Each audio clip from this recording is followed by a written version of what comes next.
Managing your TikTok Shop orders in Shopify shouldn't be a headache. Here is how to track, sync, and filter every order effortlessly with Optima Connector. Without wasting any time, let's move to the laptop screen. To start, navigate to the Orders section under Apps in your Shopify sidebar. Here, you can easily filter and view all your orders organized by status, including all, delivered, canceled, awaiting shipment, shipped, and completed. If you ever need to find a specific item or customer, simply use the search bar to look up orders by product name, ID, or SKU. If any orders are missing or out of sync, click the Sync Missed button in the top right corner. Select your desired date range using the calendar pop-up and click Sync Now to pull those orders directly into your store.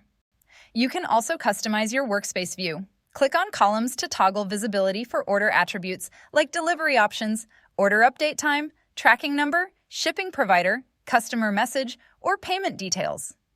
Finally, filter your order dashboard by time period using the Date dropdown, where you can select presets like last 30 days or set a custom range before clicking Apply.